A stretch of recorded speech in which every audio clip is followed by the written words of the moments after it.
कि हम सभी देश के साथ खड़े हैं, हम सभी देश की सरकार के साथ खड़े हैं, हम सभी देश की सेना के मुर्दाबाद मुर्दाबाद।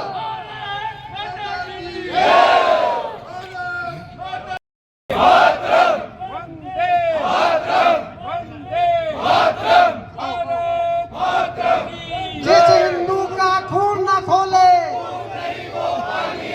जिस हिंदू का खून न खोले, जिस हिंदू का खून न खोले,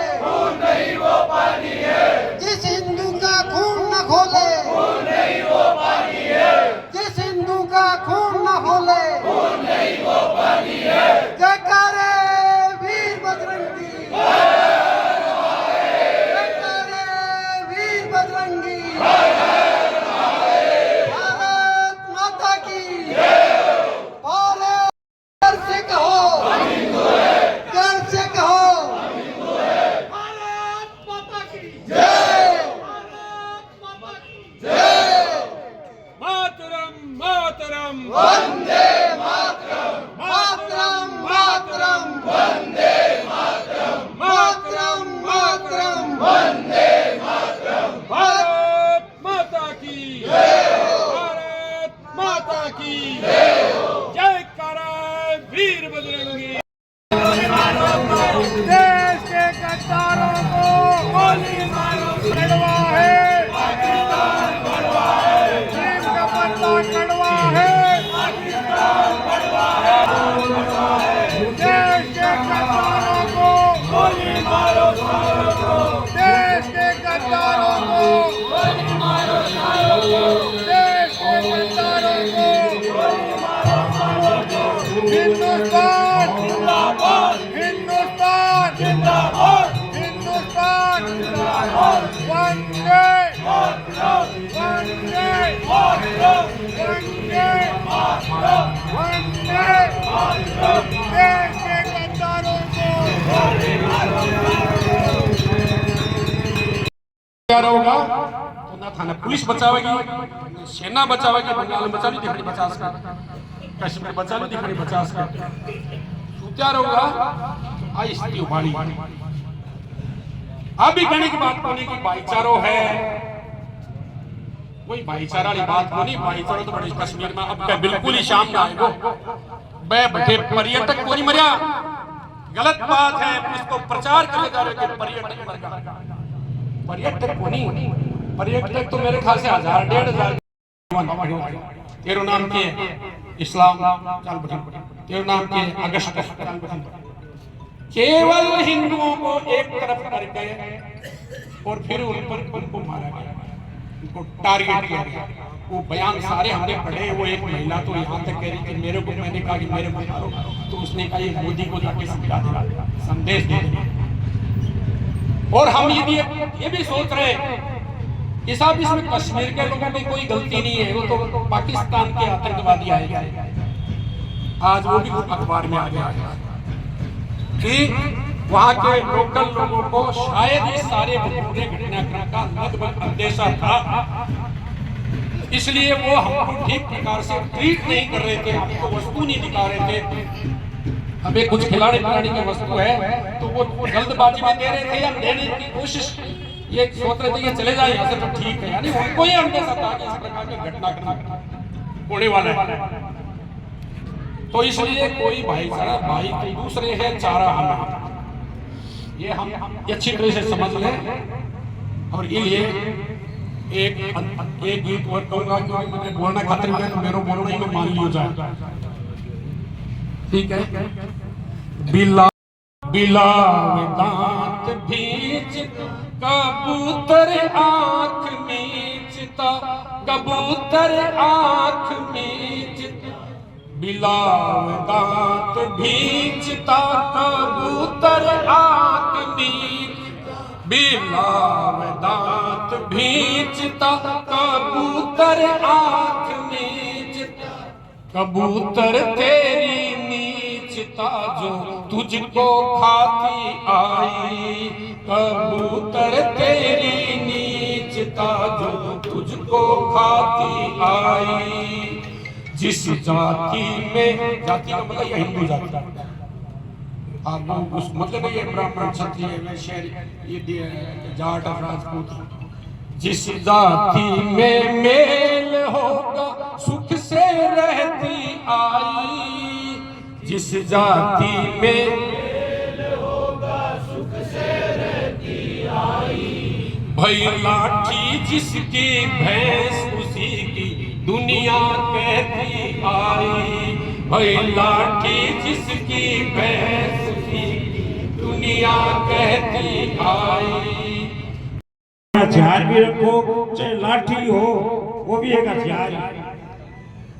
तो इस तरह के आज की सभा में और भी हमारे मुख्य वक्ता भी यहाँ बैठे हैं, जिनको बोलने का मौका देंगे, लंबा न बोल करके। आप सभी से ये अपेक्षा है कि कहीं भी अभी कुछ दिनों बाद 1000 लोगों को हम त्रिशूल दीक्षा वाला कार्यक्रम कर रहे हैं बजरंग दल के नाम पर, तो उसमें 15 वर्ष और 35 वर्ष के जवानों को ही हम लेंगे, 36 वर्ष के को नहीं लेंगे।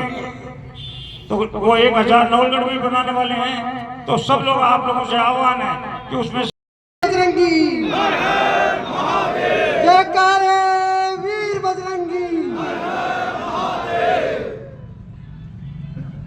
भारत माता की, भारत माता की, वंदे वंदे।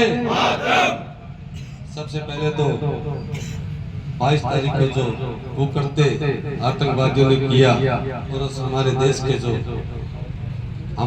के जो नागरिक वहाँ शहीद हुए, उन सबको मैं नमन करता हूँ, उनको श्रद्धांजलि अर्पित करता हूँ। और क्योंकि ये इस कृत्य की जो आतंकी घटना हुई, उसकी कड़े शब्दों में हम सब लोग निंदा करते हैं। और निंदा ही नहीं, पूरे देश के अंदर बड़ा आक्रोश है, हर युवाओं में आक्रोश है कि पाकिस्तान को, इन आतंकवादियों को कब हम लोग सबक सिखाएंगे। और ये समय मोदी जी ने भी क्या कह दिया कि अंतिम समय आ चुका है इस आतंकवाद की जड़ को खत्म करने का। निश्चित रूप से अंतिम समय आ गया है। युवाओं में पूरे देश में भरपूर जोर से, पूरे दिन हम टीवी में देखते हैं, हर जगह लोग सड़कों पे आ रहे हैं, लोग मांग कर रहे हैं कि इन आतंकवाद का, इस आतंकवाद का सफाया हमारे देश से हो। लेकिन युवाओं से, जैसा कि रामकुमार सिंह जी ने, दीनानाथ जी ने कहा कि आतंकवादी तो कोई भी घटना तुरंत करके चले जाते हैं, लेकिन एक देश का जिम्मेदार पार्टी या जिम्मेदार प्रधानमंत्री होने के नाते उन्हें भी पूरे विश्व की देखते हुए, पूरे विश्व का सहयोग लेते हुए इस घटना को तरीके से अंजाम देना होगा। और निश्चित रूप से हमारे प्रधानमंत्री जी, हमारे पूरे देश की सेना इस काम में लगी है। हम सबको भी लग रहा है कि इसका अंजाम होगा वो बड़ा ही सब लोगों के लिए देखने लायक होगा। ऐसा अंजाम होगा कि पाकिस्तान की पीढ़ियां इसको याद रखेंगी। हम सब लोगों का दायित्व है कि हमारा सरकार जो निर्णय ले, हमारी सेना जो निर्णय ले, उसके साथ हिंदुस्तान का प्रत्येक नागरिक कंधे से कंधे मिलाकर हम उनके साथ खड़े रहे, उनके निर्णय में उनके सहभागी बने और इस पाकिस्तान को, इस आतंकवाद को जड़ मूल से खत्म करने में हमारा भरपूर सहयोग हम लोग करें। धन्यवाद। जय हिंद।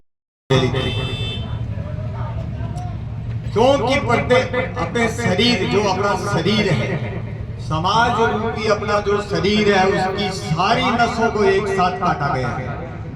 क्योंकि वहां पर जो मरे हैं उस कई समाजों को मतलब बिलोंग करते हैं। सारी शरीर की नसों को एक साथ काटा गया है, प्रहार किया गया है और पूरा देश उद्वेलित है। और ये देखने में भी आज आया है, आज किसी ने बाजार बंद नहीं करवाया। यहाँ हो सकते हैं इकट्ठे कम हो, क्योंकि कई अभी भी मतलब थोड़ा भय होता है, थोड़ी पारिवारिक समस्या होती है, कई बातें होती है। लेकिन इसका मतलब ये नहीं है कि हिंदू समाज सोया नहीं, जाग रहा। और यदि नहीं जाग रहा तो आज भूल चक्कर से लेकर के नवलगढ़ और कोठी रोड तक एक भी दुकान नहीं खुली, एक भी ठेला नहीं लगा, एक भी चीज नहीं ली। इसका मतलब अपने हृदय में कहीं चोट लगी है और उस चोट का हमने एहसास किया है। और हमारे प्रधानमंत्री जी भी चुप नहीं बैठे। ये कहते हैं ना कि केवल नीतिगत फैसले हुए हैं, नीतिगत नहीं है। सिंधु समझौता 1960 में हुआ था और वर्ल्ड बैंक की हस्तक्षेप के बाद हुआ था। और उस फैसले को रोकना एक छोटा मोटा काम नहीं है, बहुत बड़ा काम है। और इसके लिए पाकिस्तान के प्रधानमंत्री ने क्या कहा है? उसने कहा है कि ये सिंधु जल रोका गया है, यह हमारी जीवन रेखा को काटा गया है। हम बर्दाश्त नहीं करेंगे।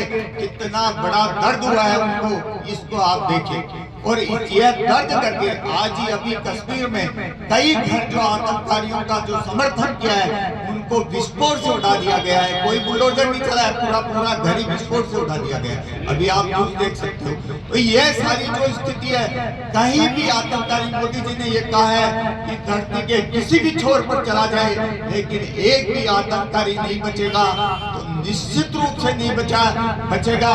आप देख लेना, जो इजराइल ने किया था वो भारत करेगा, इसमें कोई दो राय नहीं है। लेकिन इसके साथ आप लोगों को यह मानकर चलना चाहिए कि यदि वहां मोदी जी कुछ करेंगे तो उसका असर अपने ऊपर नहीं आएगा। यह मत सोचना, उसका असर अपने ऊपर भी आएगा। चाहे वो महंगाई के रूप में आ सकता है, चाहे तेल निकले उसके रूप में आ सकता है, चाहे रात को लाइट निकले उसके रूप में आ सकता है। इसके लिए प्रत्येक नागरिक को तैयार रहना चाहिए, मोदी जी के साथ खड़ा होना चाहिए और मोदी जी के साथ, देश के साथ खड़ा होना चाहिए, हर समाज को खड़ा होना चाहिए। बस यही है। इसमें ये नहीं है कि केवल अकेले मोदी जी कर देंगे, साथ ही कर देंगे, वो नहीं है। वो करेंगे लेकिन हम उनके साथ है, तन मन धन से हम उनके साथ है। जय हिंद, जय भारत।